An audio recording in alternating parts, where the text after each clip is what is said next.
Good afternoon. It's just gone 1 o'clock on Wednesday, the 20th of August, 2025. Welcome to UK Column News.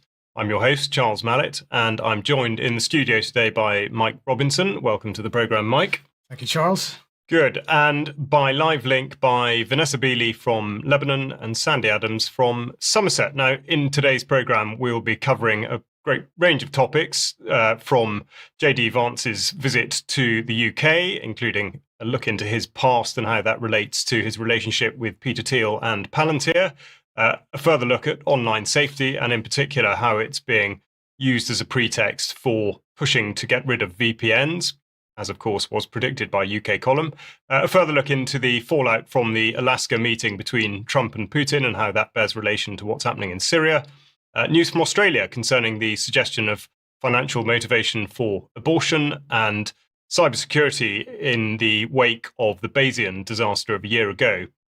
Also, an on-the-ground update from the precarious situation in Lebanon and the ever-increasing reach of the biosecurity state. Now, before all of that, we will go to Mike for his take and indeed a report on the Coalition of the Willing. We can't really call it that because it wasn't the whole Coalition of the Willing. They're now claiming that the Coalition of the Willing is 30 heads of state, but nonetheless, several of them headed off to the United States on Wednesday. Starmer, the EU leaders, and Zelensky landed in Washington on Wednesday to try and keep the Ukraine war going. Now, determined not to be left out, they worked on Trump to try to get boots on the ground, otherwise known as security guarantees. Trump has apparently not ruled out the possibility of US boots on the ground, but the main aim is to deploy EU troops. And I include the UK in that as one of the leaders of European Defence Union. Now, Trump said there'll be a lot of help when it comes to security. It's going to be good. They, meaning Europe, are first line of defence because they're there. But we're going to help them out also. We'll be involved when it comes, he said. And as I mentioned, he also refused 3 times to rule out sending US troops to Ukraine, despite previously saying that he would not put American boots on the ground. We'll let you know that maybe later today, he said. Now, Starmer said, when we talk about security, we're talking about security not just in Ukraine, we're talking about the security of Europe and the United Kingdom as well, which is why this is such an important issue. But your indication of security guarantees, speaking to Trump, of some sort of Article 5 style guarantees, I think this could take a really important step forward today. A historic step, actually, could come out of this meeting in terms of security for Ukraine and security in Europe. We'll come back to that in a moment. But asked what security guarantees he needed to agree to peace, Zelensky said everything. It includes 2 parts. First, a strong Ukrainian army. It's a lot about weapons and people and training missions and intelligence. And second, it depends on big countries, on the United States, on a lot of our friends. Trump suggested a permanent peace could be negotiated without a ceasefire. Merz said no to that. I can't imagine, he said, the next meeting would take place without a ceasefire. Let's try to put pressure on Russia because the credibility of these efforts depends on a ceasefire.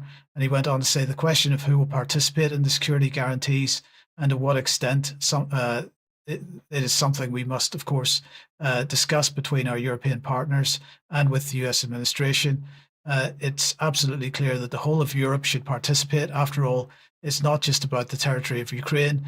It is about Europe's political order. And that is an absolutely incredible statement, Charles, because as you know, he is arguing for a real EU-level military deployment as being key to the development of the EU itself. And that's exactly what we've been warning about for a decade or more. So anyway, later yesterday evening, on Wednesday evening, NATO Secretary General Mark Rutte spoke to Fox News, and this is what he had to this was reported by Reuters here, but let's have a look at what he had to say. He said the situation is this, that the US and some other countries have said that they are against NATO membership for Ukraine. The official NATO position is that there is an irreversible path for Ukraine in NATO.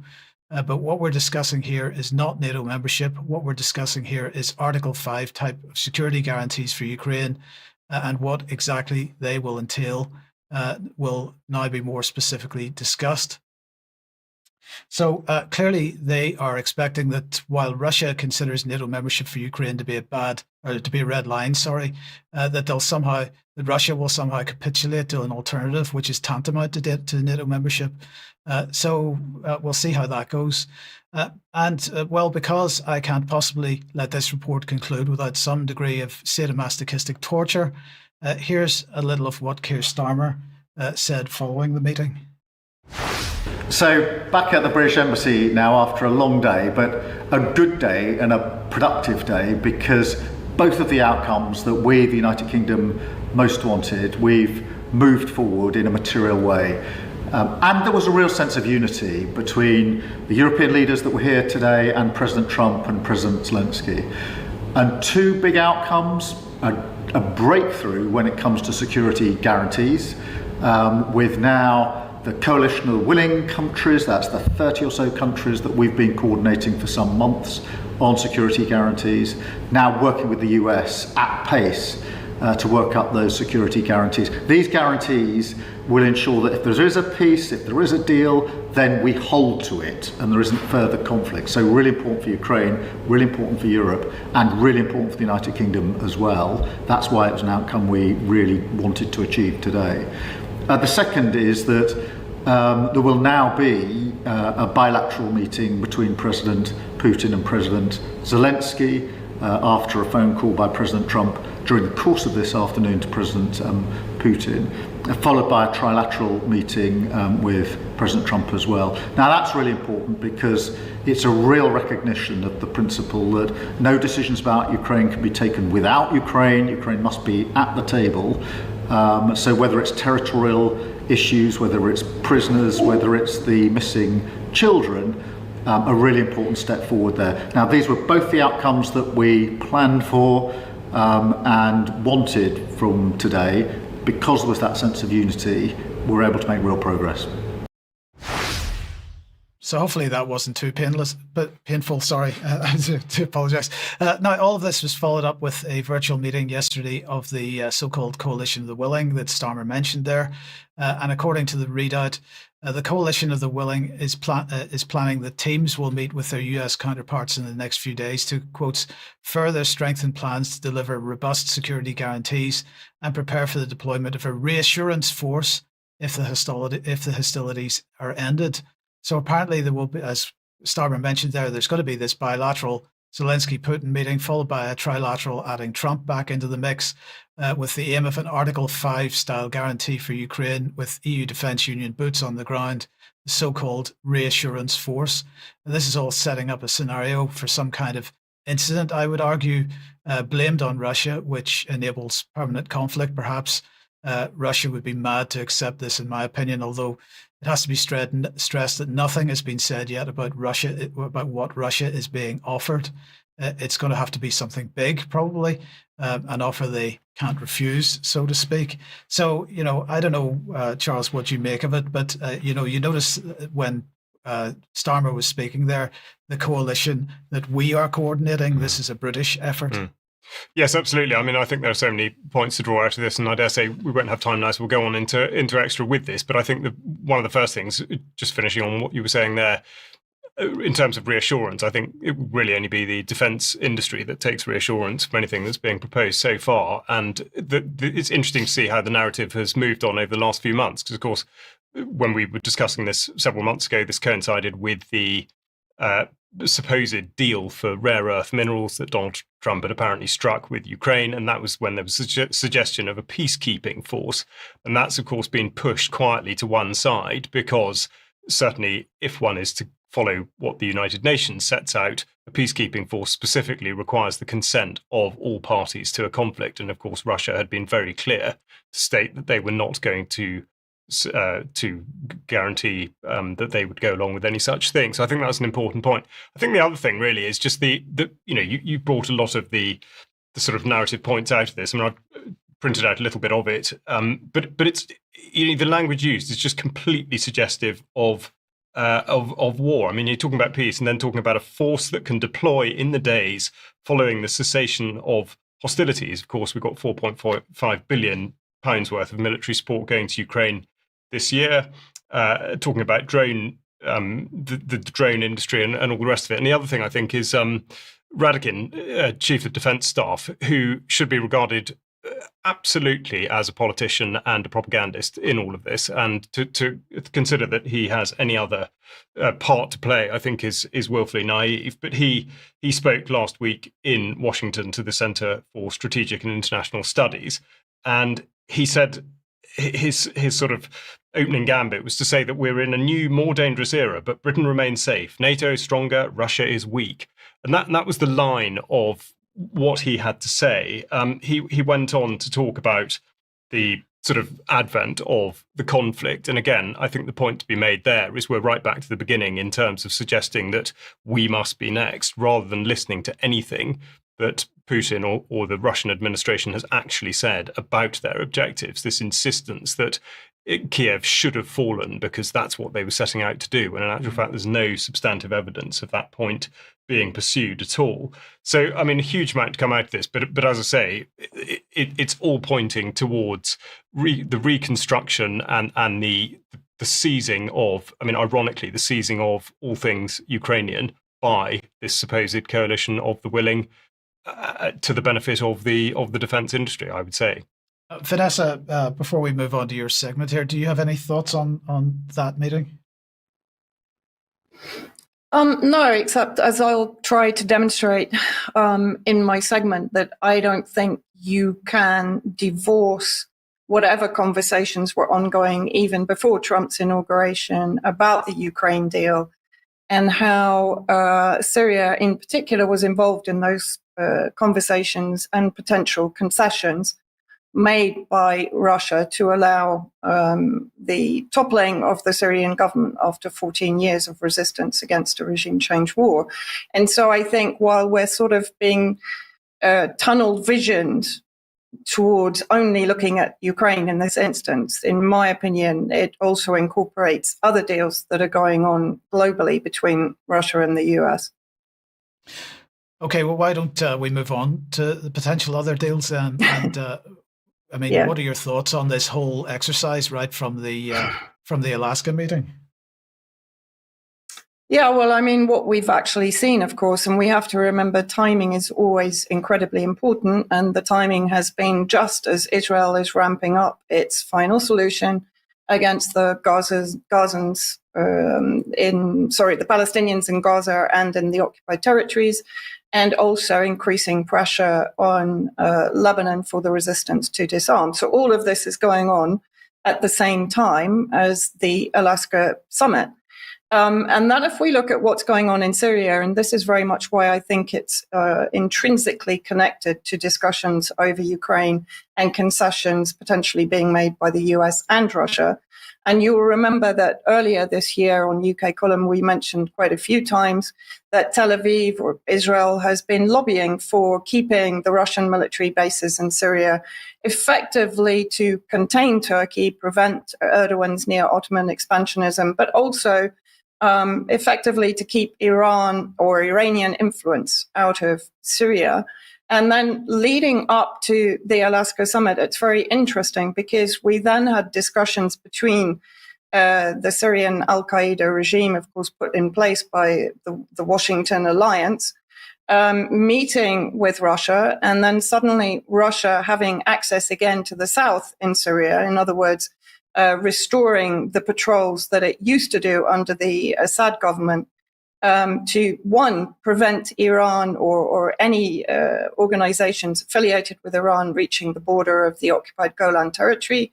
But also, I think in this instance, what is effectively happening is Russia is collaborating with Israel to police the south and to allow Israel to expand towards the David corridor going up the eastern border with Jordan and Iraq in Syria.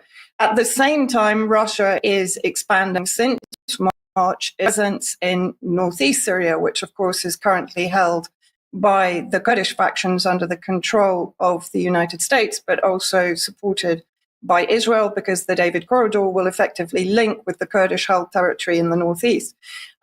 Israeli think tanks have also been reporting on this quite happily without any criticism. So this is from Alma Research and Education Center: renewed Russian entrenchment northeastern Syria in Karmishli. And so, as I said, since March, Russia has been building not only its military reinforcements in Karmishli, and this is a map showing exactly where Karmishli is and how it's dead center in the middle of the area, which is effectively controlled by the Kurds.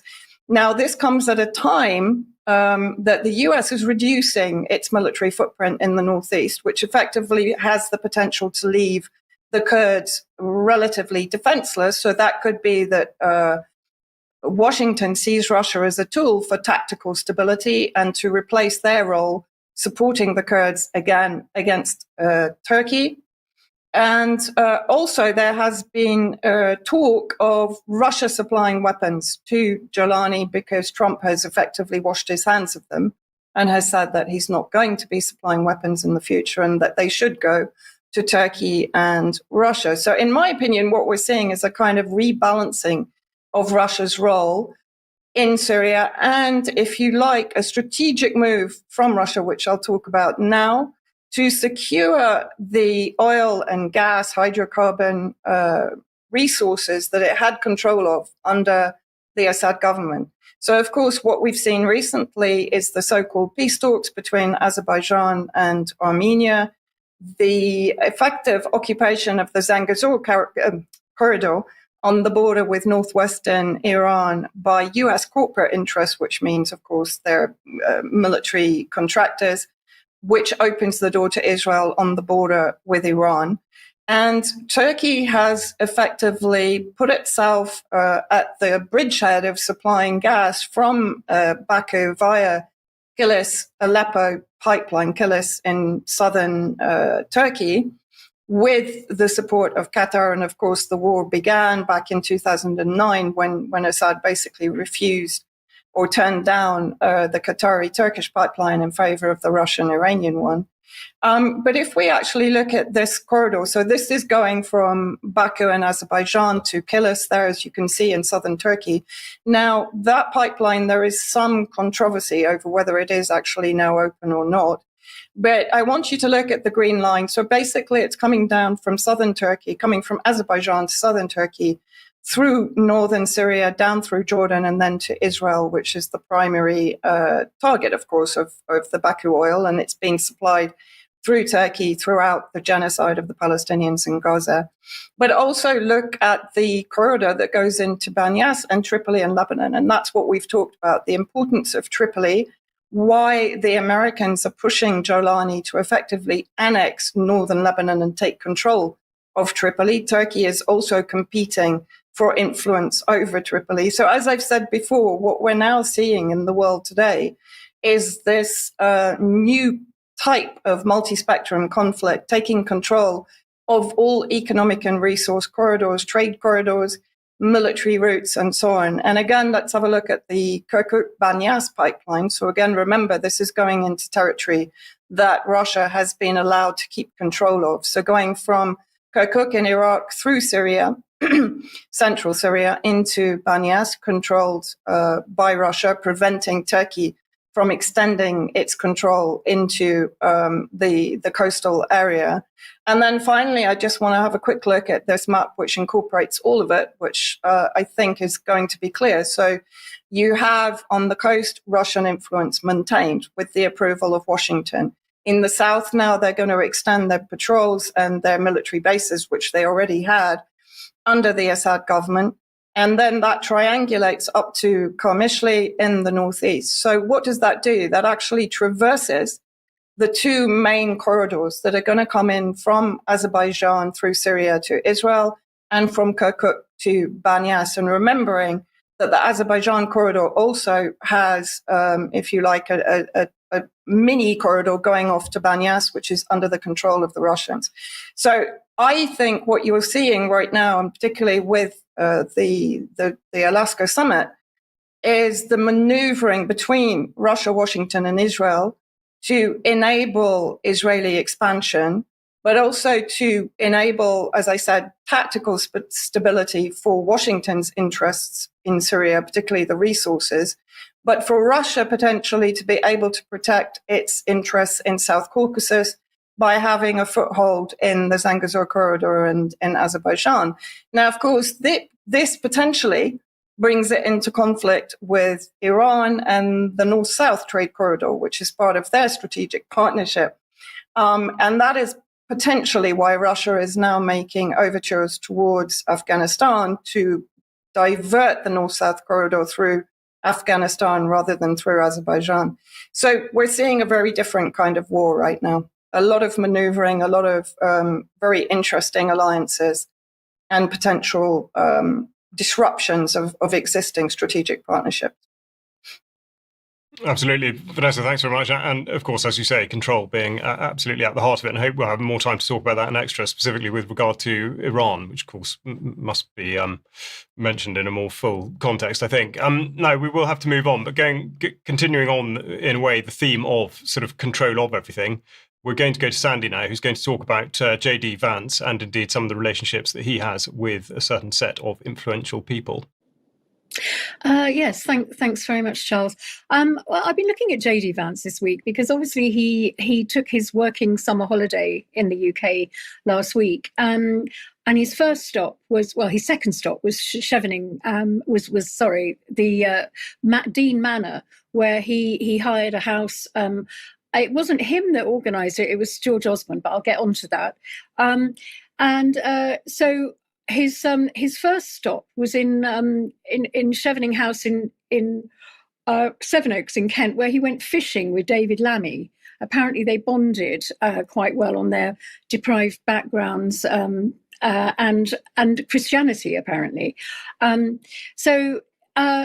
the logistics of this trip was organised by former Chancellor George Osborne. He, along with David Cameron, apparently lived nearby. So it's interesting that Osborne also organised the meeting at Dean Manor, with shadow ministers Robert Jenrick, Chris Philp, Laura Trott and Sir Paul Marshall at a drinks party reception hosted by Vance.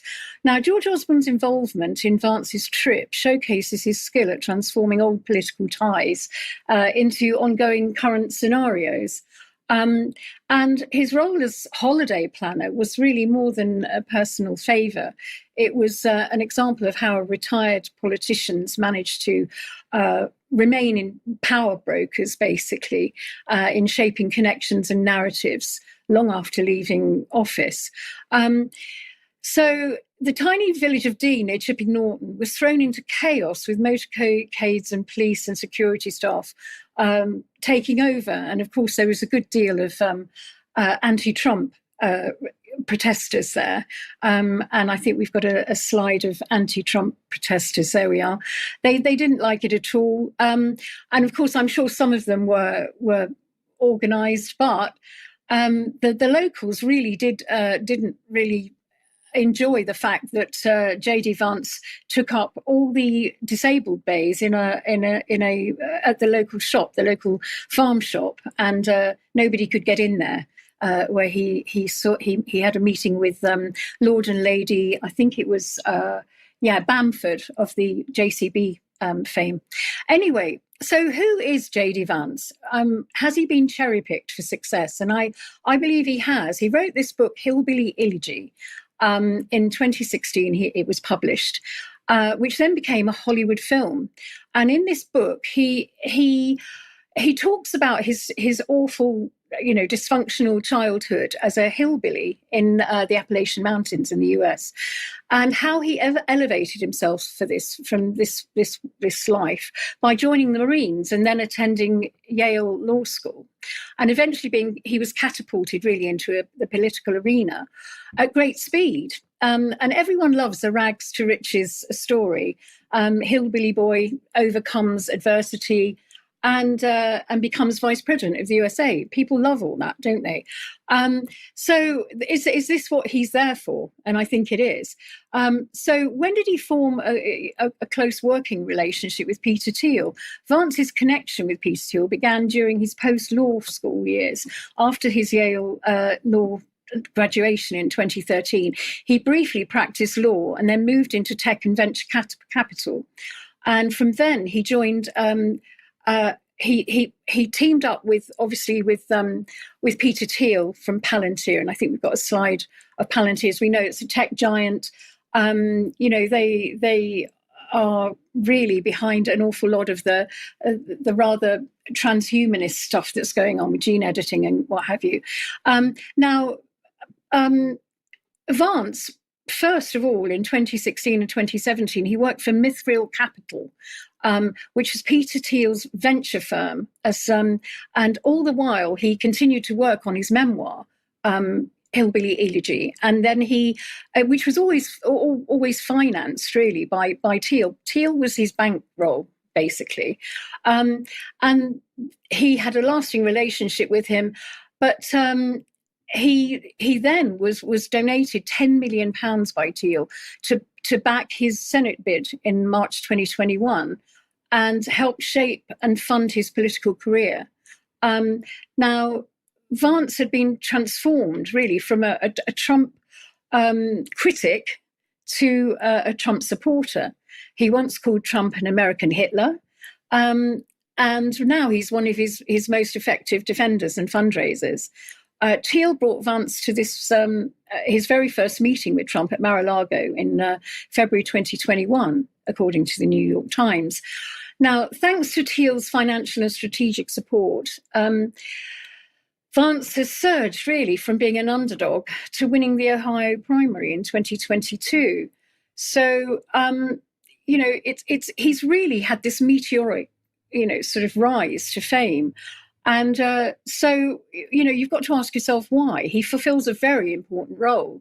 He's a brand ambassador for populism, giving ordinary Americans hope that they're being defended, I think. But the policies and corporations tied to his network, Palantir, BlackRock, AI-driven governance, surveillance capitalism, they point to the polar opposite of sovereignty. So it's really interesting the way that this narrative is playing out. And it might be a deception strategy, in my view. I mean, Vance functions as a poster boy for populism, Catholic, patriotic, working class, while behind the scenes, Thiel's companies and allies build a very globalist technocratic system that populists think that they're resisting. So it's all very interesting. His meeting in the UK with Farage, Jenrick and others, under the control of David Cameron and George Osborne, who, let's face it, worked for BlackRock for one day a week for £500 per annum. £500,000 per annum. So this is a little bit unsettling, really, because there's this whole other thing working behind in the background. And then there's the Catholicism. I mean, Vance converted to Catholicism in 2019, having been an atheist to please Thiel. And there's Catholicism in Silicon Valley, which is really, really odd. I mean, it's actually... apparently, this is from Vanity Fair, an article in Vanity Fair, which is Christianity was borderline illegal in Silicon Valley, and now it's the new religion. So what is going on here? It's all very odd. And Peter Thiel said, he's got a quote here, "One part of the Christian faith that I believe more strongly than anything is that death is evil and we should not accept it and fight it all any way we can." Now, that is really a transhumanist's way of talking about religion, and it's his religion. He's playing God. So what we're looking at really is this dichotomy between the spiritual death and a physical death. So they're buying into transhumanism, and the whole thing is really playing with our minds, messing with our minds.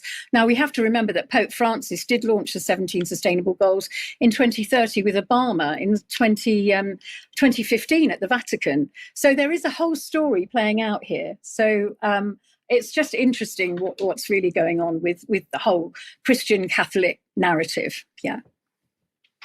Indeed, Sandy, thank you very much indeed. I think Peter Thiel there probably taking some fairly large liberties with the Christian scripture, as other people might consider it. But nonetheless, as you say, a series of murky relationships, and it would be interesting to know about some of the conversations that Vance did have whilst he was holidaying, in large inverted commas, over here. Now, whether or not you're a UK column member, I do hope you are making best use of the website by ensuring that you use the search facility as your first port of call when you're researching anything, but also looking at the various sections and indeed the comment part of the website. There's a huge amount to explore there, so please use it as a worthy resource. Now, we would be very pleased to have you on as a member, and on the front page there is an indication of how you can do that by clicking here and becoming a monthly, annual or lifetime member, or indeed just making a donation, which absolutely sustains what we are doing. So we'd be delighted to have you on board. On Tuesday, yesterday, an interview with Rosemary Jenkinson. That was Diane speaking about a book that Rosemary's written recently concerning sort of her thoughts on dystopia. That's gone out well, so please do take a look at that on the website. This evening, Germ will be speaking to Celia Farber, who has been described as challenging the HIV or AIDS narratives. That'll be a good listen this evening. And then tomorrow, Thursday at 1 o'clock, Brian Gerrish and Gemma Cooper in conversation, specifically about the Sounds Beautiful event we attended a couple of months ago. And you'll note that that's taking place in our Studio 2, which of course wouldn't have been possible without the very memberships and donations that I've just been referring to, but really a look at the events and the importance of getting out there and having face-to-face interactions. Upon which note, I must remind you that the Hope Freedom Music Festival is happening over this August bank holiday weekend, and we will be there. So please do make a beeline for it if you're able. And by using the code FREEDOM50, you will get a 50% discount off your ticket, which takes us to October and our On Location event, which we're very pleased to speak about. That's taking place on Saturday, the 18th of October in York. And as announced, our first speaker that we've given details for is Andy Wakefield, and indeed anyone buying a ticket either in person or on the live stream will have access to his fantastic film Protocol 7. And this week we've also announced that Tess Laurie of the World Council for Health will also be speaking at the event. So we're going to have a great lineup, a proper in-person event and indeed a social in the evening. So please do join us if you can, and if you can't, as I say, the live stream is there for you. Now, we're going to move on to, or at least cast our minds back, in fact, to last year and a recap of a set of apparently extraordinary events which did take place a year ago. Now, on the 19th of August, the yacht belonging to Mike Lynch, the cyber tycoon, capsized and off the coast of Sicily during a storm. Now, at almost exactly the same moment, a runner with a head injury died in hospital in Cambridgeshire. First, as shown on screen, this was the death of Stephen Chamberlain. There were no witnesses. He was on a regular running route. This was deemed not suspicious, and the inquest report says Stephen Chamberlain was a highly experienced and safety-conscious ultra runner, but simply noted down the cause of death as a road traffic collision. Now, if you're wondering why any of this is relevant, we'll see where we get to by the end of the report, and then I think it might make sense to you. But as stories emerged from the capsize of the Bayesian itself, it became clear that Mike Lynch, the co-founder of Autonomy and indeed defendant in a case brought by Hewlett-Packard concerning fraud, in that Hewlett-Packard argued that Lynch and Chamberlain had inflated the value of Autonomy, their company, in order to sell it to Hewlett-Packard. This timing, of course, is of great significance. Also on board, we had Jonathan Bloomer, who was a witness during the protracted legal proceedings, also dead, and indeed Chris Morvillo, who represented Lynch and Chamberlain in the ongoing legal battle. Now, in 2022, there was a ruling that the fraud had occurred.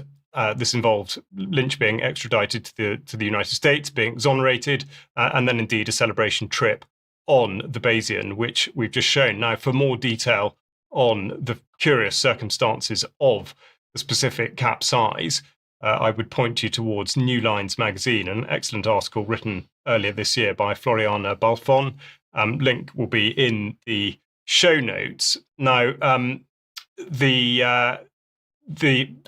I would say with regard to the name of the yacht as a curiosity, of course, Bayesian mathematics being concerning probability in relation to the balance between previously held data and new evidence. So sort of bizarre echoes there.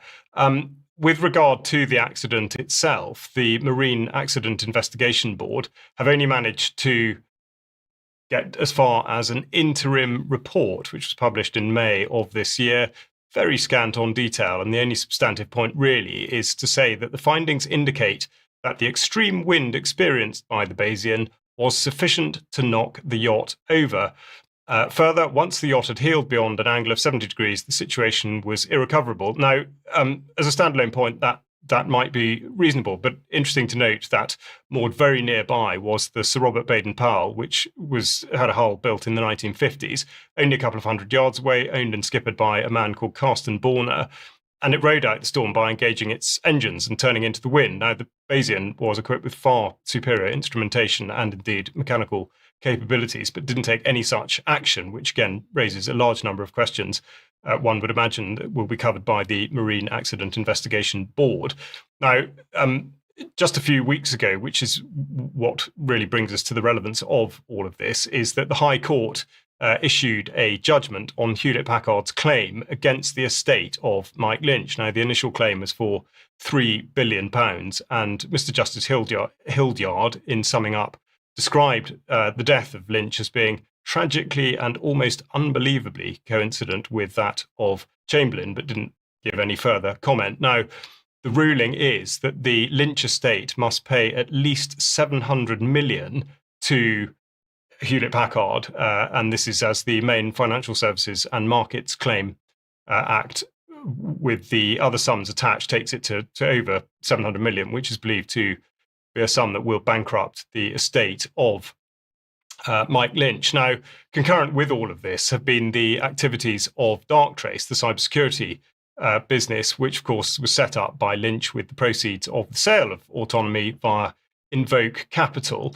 And just shown on screen here is the former chief executive, Poppy Gustafson, with Anne Keese-Butler, the current director of GCHQ, who turned down my invitation to join our on-location event in Cheltenham earlier this year. But nonetheless, very interesting to see the relationship that Darktrace does have with the intelligence services. So one must ask, is it any coincidence that Gustafson was ennobled in the autumn and is now the Minister for Investment from her position in the House of Lords? Now, she still holds shares in Darktrace and has been central to a raft of very significant investments into the United Kingdom, described, of course, by the government as being advantageous to the United Kingdom, which I might say is questionable at best. Now, coincident with all of this was the sale of Darktrace to Thoma Bravo, which has one of the largest portfolios of cybersecurity businesses in the world, and it sponsors what's shown on screen, which is called the Cyber Consortium.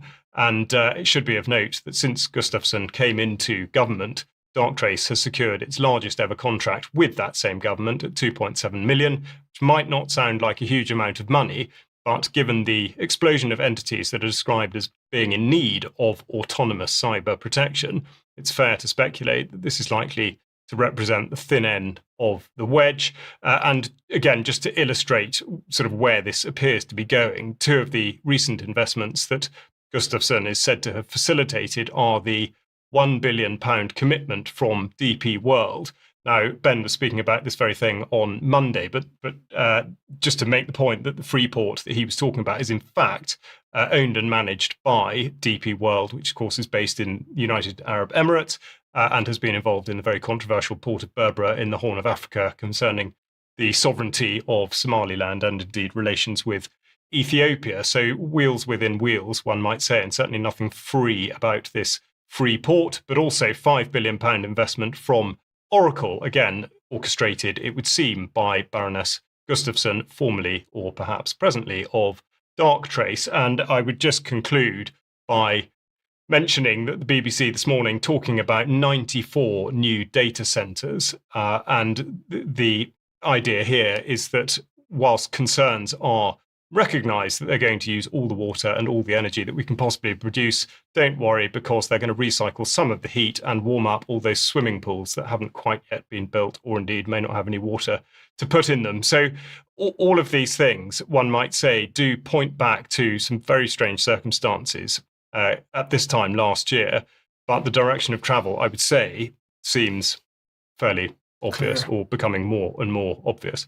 Yeah. Now, that takes us into a very much related issue, which is online safety. Yes, well, the Children's Commissioner, Dame Rachel D'Souza, was on BBC Newsnight on Wednesday evening, demanding that Ofcom age verification, or the Ofcom age verification regime, is expanded to include providers of virtual private networks, because since the age verification regime came into force, the number of downloads of VPN software is off the charts. Let's just have a quick listen to what she had to say. Of course we need age verification on VPNs. It's absolutely a loophole that needs closing, and that's one of my major recommendations. And do you think the government's got the tone of this wrong? Because there are some people who don't agree with the online safety bill on grounds of free speech and giving my data to the government. Do you think it's a mistake to call people who oppose the bill akin to Jimmy Savile? Do you think that they shouldn't have said that? Look, I think there is not one person in this country, not one adult, who, if I said to them, should we keep children safe online, would say, of course we should keep children safe. Yeah, but it's just of course that language. Don't bring up this S word. Well, I mean, I think tone is everything. We need to talk to the adults of this country as they are adults, and all of us should be in agreement that we keep children safe. The Online Safety Act is a big beast, and there might be bits of it that people don't like, but keeping children safe has got to be the centre of it. So Rachel D'Souza, representing children and claiming concern for child safety, joins the hordes of other government shills who claim that the biggest threat to the well-being of children is the possibility that they access pornography, ignoring the massive elephant in the room, which is adults grooming children by posing as children on child-oriented websites. As I highlighted a week ago when I reported that the US-based National Centre for... Of course. US-based National Centre for Missing and Exploited Children published their latest... I'm getting this mixed up today. I do apologize. Their latest cyber tip line report showing that last year they received 546,000 reports from tech firms of adults across the world soliciting children. And that, they said, was a 192% increase from 2023. Now around 9,600 of these reports came from the UK in the first 6 months of 2024, with Snapchat reporting far more concerning material than any other platform in that period. So look, this is the tip of the iceberg, since these are only incidents, as we mentioned last week, reported by the platforms themselves. But you got a quick sight of what the BBC was saying here. So the BBC, of course, wanting to maintain that the focus is on pornography. So, you know, VPN's most downloaded apps in Apple's App Store in the UK after sites such as Pornhub requiring age verification. You know, we got to keep this massively in the forefront of everybody's minds, that anybody that criticizes is tantamount to Jimmy Savile. And the other thing to say here is, of course, that you know, the fact is that people are not objecting to this on the basis of children not getting access to pornography. They're objecting to it because of the massive totalitarian overreach by the Starmer regime. But we have to keep in mind, of course, that this was Tory legislation in the first place, although it was supported by Starmer's Labour Party all the way through. This is a uniparty issue. And then just very briefly, just to make the point that the petition's now around 527,000. This issue is something that I think people need to get organised around and see this up to 2 million at the least. I think that's what we need to be aiming for, Charles. I would absolutely agree. Yes, indeed. And I think we would hope that you, as members of the audience and concerned about the future of not just UK Column, but of course any organisation putting content out, it has its future preserved. So please do spread the word on that. Now, very much the other side of the same coin is the issue of cyber security and indeed how that gets explained in a narrative context. And we've got the National Cyber Security Centre, subset of GCHQ, being pushed out of the shadows in order to remind us how dangerous the cybersphere really is. And as I say, this is sort of wrapped up with online safety, but a sort of a branch of it. But we're constantly being reminded, both on an individual and corporate basis, what it is we need to do about it. Now, this is reinforced by a recent announcement, first of all, here from America's cyber defense industry. This was just a couple of weeks ago, end of July, about what's been called scattered spider. Now, the Joint Cybersecurity Advisory has indeed taken this on. So you can see, well, at least if you can't see, this represented by various cybersecurity organizations across the Commonwealth, across the world, who are effectively joining up the same narrative in which they're suggesting that they've identified, or at least this scattered spider organization have identified new techniques, tactics, and procedures associated with this cyber criminal group. And in addition, they're using more sophisticated social engineering techniques. And the advisory describes there's malware and ransomware variants which are being used to great effect. Now, essentially, this is the sort of thing that befell Marks and Spencer early in the year. And indeed, we're constantly told that we need to find a solution for it. So, of course, these sorts of announcements and PR exercises look very much more like marketing exercises for the AI and cybersecurity industries rather than anything else. Now, I've spoken about Darktrace just a few minutes ago. Darktrace, which of course purports to learn you through surveilling every single part of your digital signature in order to predict what's happening or what's going to happen next, which relates back to the sort of Bayesian strand of mathematics. But interestingly, Darktrace have themselves commented on this scattered spider effect, difficult as it has been to describe, because nobody seems to be quite sure who they are, except that they might be British, they might be American, and they're probably very young.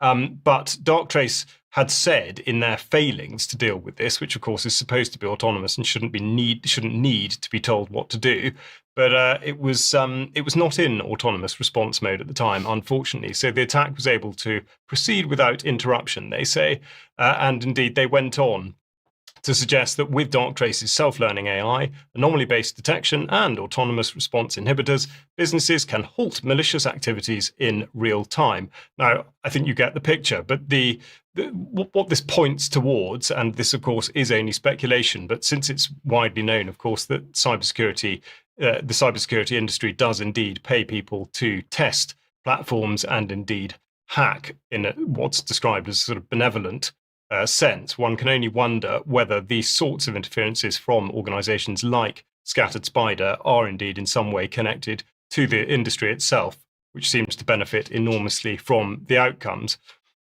Now, we're going to go back to Vanessa, who, of course, been speaking a little bit about Lebanon in the last report. But Vanessa, a further update specifically on the situation in Lebanon from you.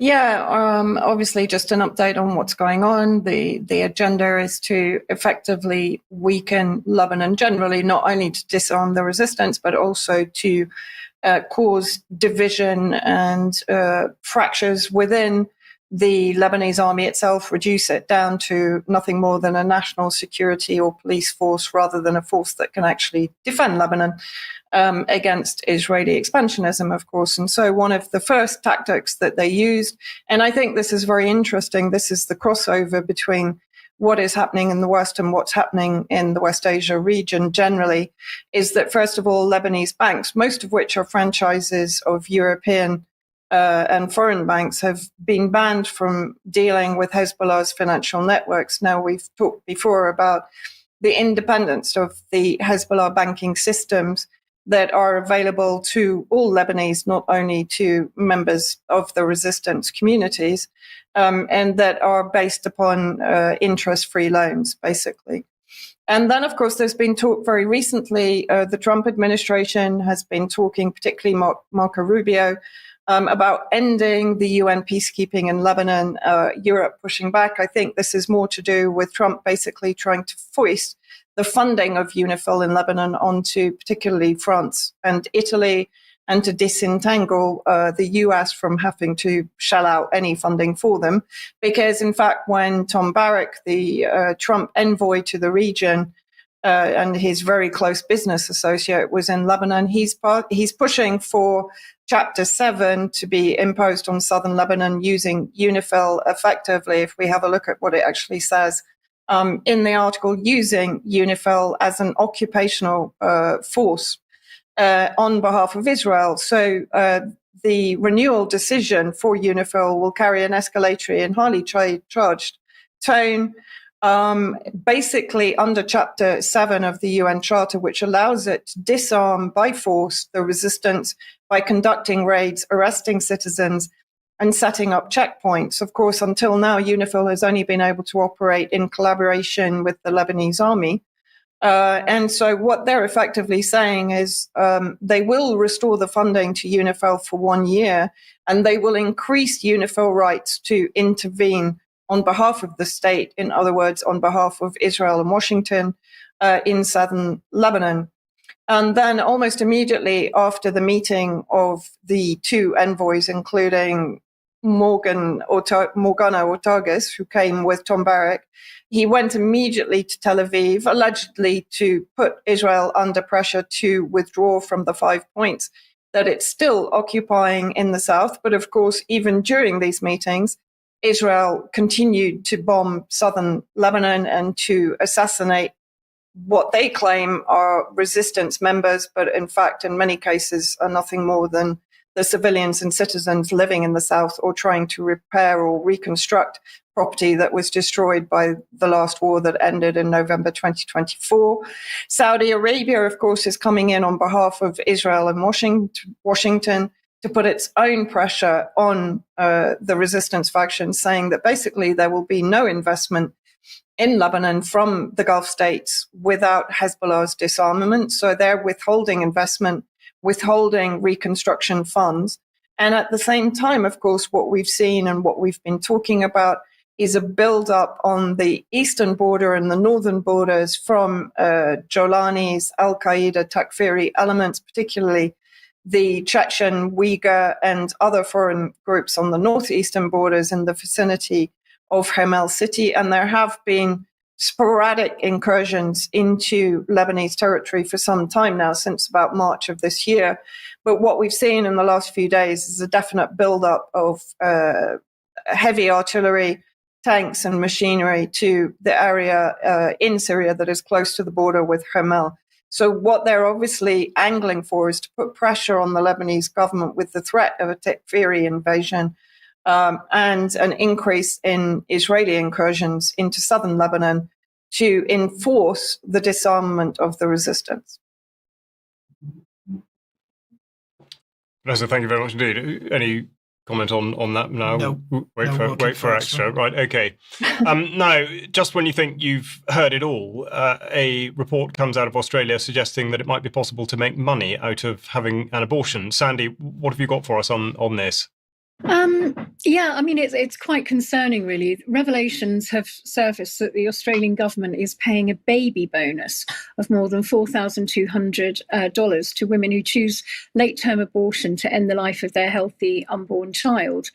This was first reported by pro-life advocate Joanna Howe, and later covered by the Daily Declaration, who found that these disturbing welfare payments were thanks to a loophole in the government's Centrelink's definition of a stillborn baby. Now, stillborn babies don't have rights because they have never taken a breath. And if a baby has never taken a breath, it's not deemed human.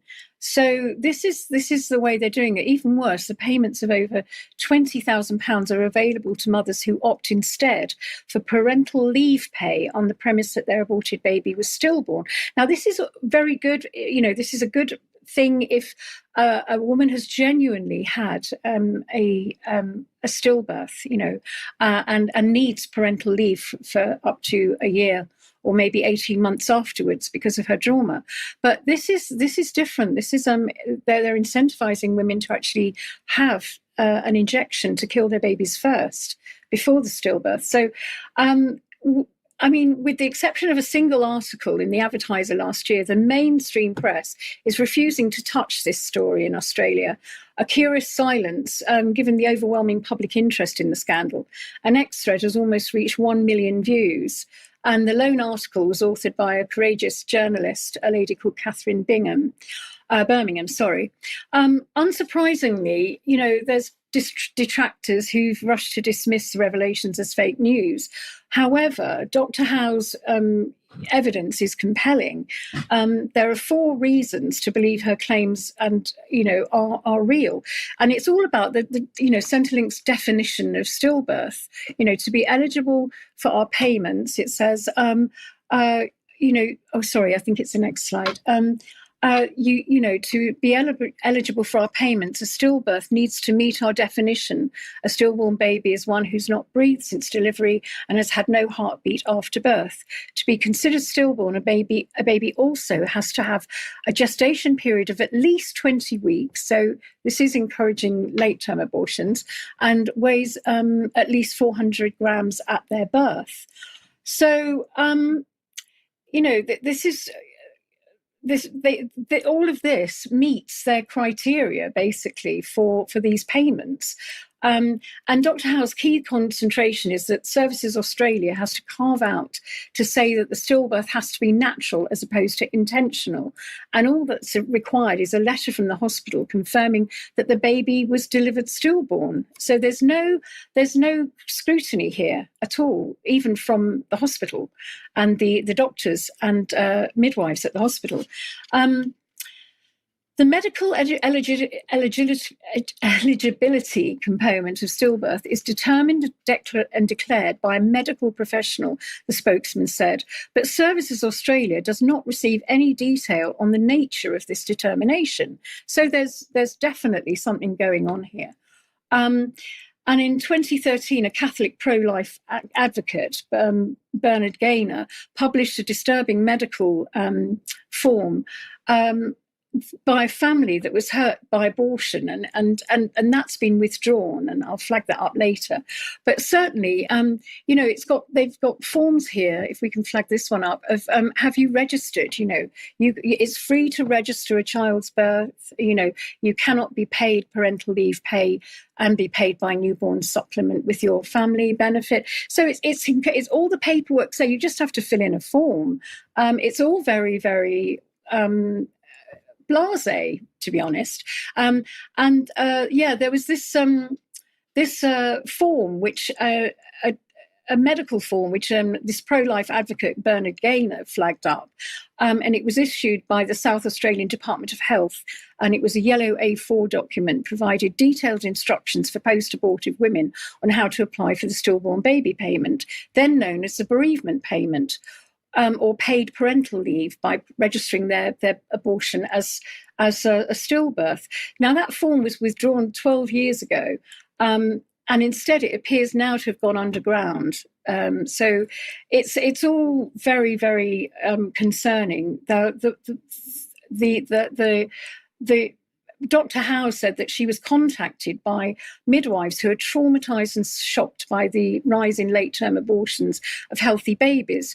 She revealed staff are being effectively forced to sign off Centrelink's forms so women can claim payments, a process leading to a double level of trauma. And one midwife was really traumatized because the mother stated she would use her aborted baby bonus to fund a holiday to Bali. I mean, this is absolutely unbelievable. A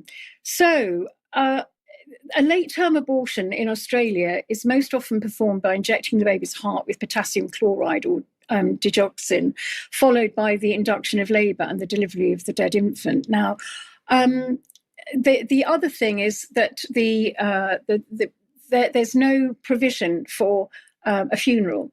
If you want one, you can have one, but if you're willingly taking your baby's life, you're not going to want that. So I think the midwives are traumatized further by the fact that the baby then goes into waste, which is not good, and we know that there is an issue there with harvesting. So I'm going to show you an animation video which you may find distressing. Please turn it off if you don't want to watch it. It's an animation, and it shows you exactly how this is playing out. Thank you. So you might be wondering, how is the stillborn parenting payment available for a late-term abortion?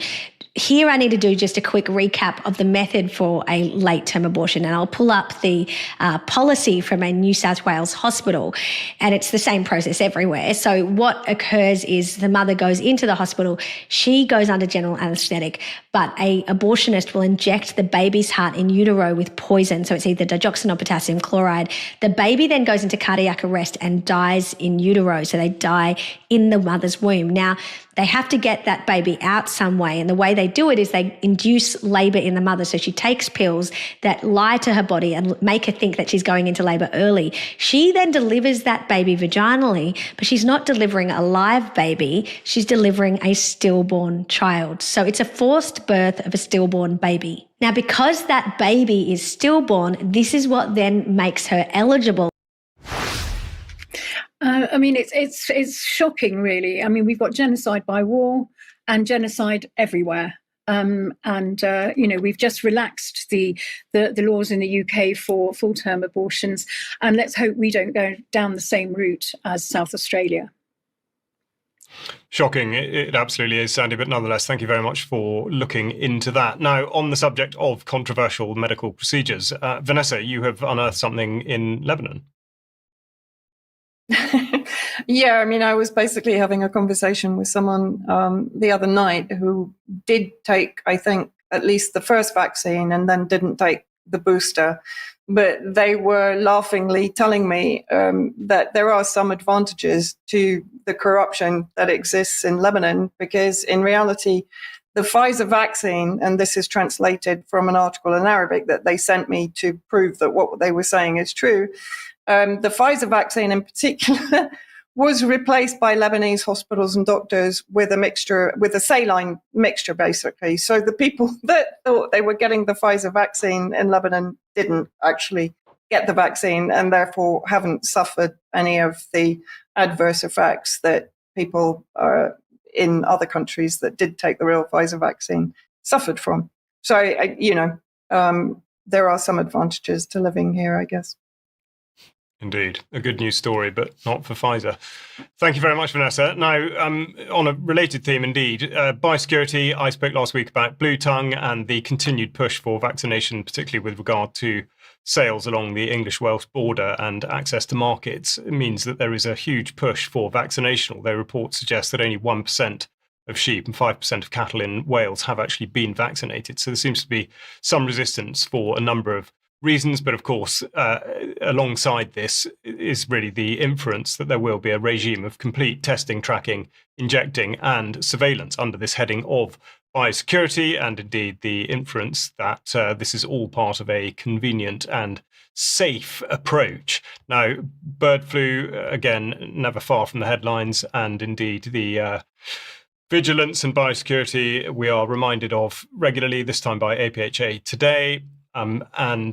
This is set to continue, of course, but this is set alongside an announcement from the government on Monday about the deal between the UK and the EU on sanitary and phytosanitary dealings, essentially to establish a UK-EU zone which will cut costs and red tape for businesses that export and import from the EU, reducing delays at the border and making food trade with the UK's biggest market cheaper and easier. So this is really to do away with border checks. Now, the significant point to draw out of here, given the incredible focus on biosecurity, is to say that that these checks on border crossings will not be required, as their implementation is, quote, disproportionate. So, as with all these things, biosecurity matters until it's considered disproportionate or there's another factor which trumps it. Yeah, so how about that?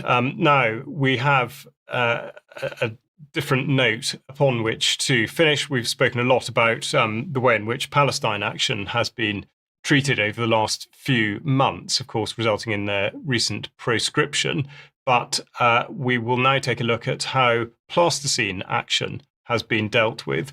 Now, this video will be running in the background. It has no sound to it, but actually no sound is necessary, because what this shows, and I will invite Mike to comment in a second, is the way in which the terrorism law is, first of all, absolutely wide open in order that it can capture anybody. So here, the article being dealt with is Section 13 of the Terrorism Act 2000, which says a person in a public place commits an offence if he wears an item of clothing or carries an article in such a way or in such circumstances as to arouse reasonable suspicion that he is a member or a supporter of a prescribed organisation. Now, this chap is clearly wearing a Plasticine Action T-shirt, which concerns AI-generated images. So there's absolutely no overt reference to anything other than Plasticine Action. And I think the important point to draw out of this is, first of all, that members of the public will not be cowed into submission into not taking actions like these. I think we can all guess, in a way, what one is perhaps supposed to consider, but also that the authorities that are supposed to deal with this have absolutely no idea what to do when confronted with it. And this absolutely nullifies, in a way, the role of the police in this kind of circumstance, because they can't even decide. And this is exactly where the independence of a constable should come into play, but doesn't. Right. Right, indeed. They're supposed to make up their own minds about these things, and they're increasingly unable to do that without getting a yes or a no from the authorities. They are, and I think, ridiculous as it seems, and of course it does drive to the heart of a very, very serious point. I think we should take this as a positive, in that the system is in effect being thwarted, and indeed there is considerable pushback concerning Palestine Action, of course. And just to finish, Patrick will have some pretty spectacular news on this on Friday's programme as well. So keep an eye out for that. Excellent. Yes. Now that brings us to the close of the programme. So Mike, thank you very much for joining me in the studio. Thanks to Vanessa and to Sandy. Thank you for tuning in, of course. And don't forget that we've got Germ going out this evening, speaking to Celia Farber, and the discussion between Brian and Gemma going out at 1 o'clock tomorrow. If you are a member, please stay on the line and join us for Extra. And if you're not, please consider it. Otherwise, we will look forward to seeing you at 1 o'clock on Friday. Bye-bye. Bye-bye.